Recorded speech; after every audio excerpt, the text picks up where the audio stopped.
The first sign that Moscow was sliding into something historic, something dangerous, did not arrive with explosions. There were no sirens, no gunfire, no fireballs lighting up the skyline. It arrived as silence, a deep, unsettling quiet, the kind that makes your skin crawl. Moscow is not a quiet city. It never has been. For over 13 million people, the Russian capital lives on noise. Engines grinding, subway trains screaming through tunnels, traffic choking the Garden Ring day and night. It's a sound so constant, Muscovites barely notice it, until it vanished. Just before sunrise on a cold Wednesday morning, that low mechanical heartbeat began to fade. The Garden Ring, usually a river of metal, slowed to a trickle, then stopped. By mid-morning, the city's main arteries were empty. Tverska Street, Kutuzovsky Prospect, Novi Arbat, vacant. Cars sat abandoned at strange angles, some doors still open, hazard lights blinking pointlessly into the gray air. It looked less like a traffic jam and more like an evacuation frozen in time. This wasn't a holiday. This wasn't a police lockdown. This wasn't an emergency drill. This was fear, spreading quietly. Moscow was emptying itself. The 57 seconds that changed everything. At exactly 5:47 a.m. Moscow time, every state television channel cut away without warning. No intro music, no patriotic visuals, no Kremlin backdrop. Just 5 men sitting behind a plain wooden table. They wore dark military uniforms. No medals, no flags. At the center sat General Sergei Surovikin. Inside Russia, he's known by a nickname whispered more than spoken, General Armageddon. A man forged in Syria, a commander associated with devastation, not diplomacy. He didn't look nervous. He didn't look triumphant. He looked final. He read from a single sheet of paper. No emotion, no hesitation. The Council for the National Restoration of Order has assumed all executive and legislative authority in the Russian Federation. That sentence landed like a hammer. No President Putin, no Prime Minister, no Parliament. Gone. Civilian government suspended, immediate curfews imposed. Moscow, St. Petersburg, and all regional capitals locked down from 8 p.m. to 6 a.m. The armed forces are in control. That was the message. No explanation, no enemy named, no reassurance. And then, in one of the most surreal moments in modern media history, the broadcast ended. State TV returned to a children's cartoon. Bright colors, smiling characters, as if nothing had happened.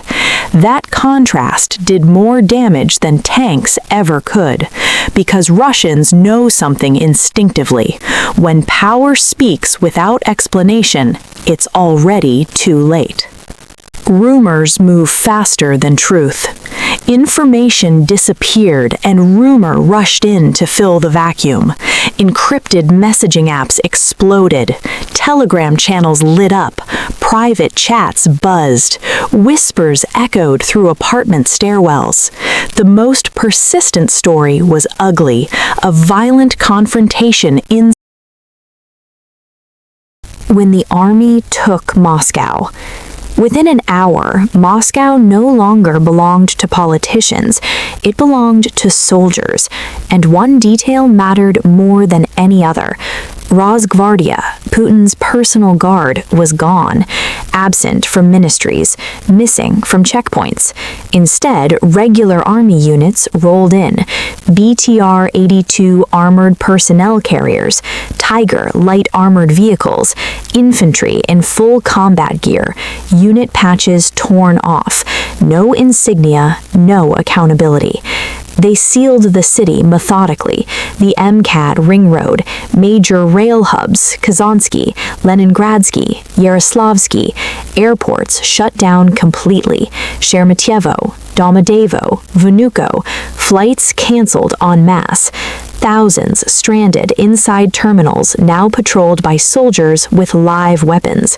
The central bank, Ministry of Finance, Moscow Exchange, encircled by layered security and razor wire. State television headquarters occupied, news agencies garrisoned. The message was blunt: information, money, movement, all controlled by the military. That was the moment people decided to leave. Why Muscovites ran instead of revolting? This wasn't rebellion. This was survival instinct. Muscovites remember history, elite power struggles that turned deadly. So no marches, no slogans, just quiet decisions. Supermarket shelves were stripped bare within hours. Pasta, canned food, bottled water, gone. The world realizes this is real. Western governments didn't learn about this from diplomats, they learned it from satellites, armored columns converging on Moscow overnight. Then something extraordinary, total communications blackout from inside the Russian government. US and UK embassies went dark. That confirmed it. This wasn't theater, this was regime fracture. The UN Security Council convened, immediately paralyzed. Russia's ambassador sat silent, disavowed without instructions. NATO raised readiness levels, stressing the moves were defensive.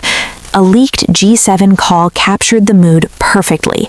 We are staring into a black box with unimaginable consequences. China issued its usual vague statement calling for stability while quietly raising military readiness. Markets panicked. The ruble collapsed in off-exchange trading. Oil prices spiked sharply. European gas futures surged. The Moscow exchange never opened. The world remembered something it had tried to forget. Russia still matters, dangerously so. Why the Putin system finally cracked. Putin's Russia wasn't a classic dictatorship, it was a balancing act. Security services, oligarchs, regional elites, all loyal not to institutions, but to him. That system only worked. Russia begins to fracture. St. Petersburg saw small protests, crushed instantly. In the Urals, tank factory workers walked out. But the most dangerous fault line opened in Chechnya. Ramzan Kadyrov, loyal only to Putin, denounced the council, declared his forces would defend legitimate authority. Translation? He was ready to fight. Elsewhere, ethnic republics slowed or refused mobilization orders. The center was weak. Everyone sensed it. The nuclear question no one can answer.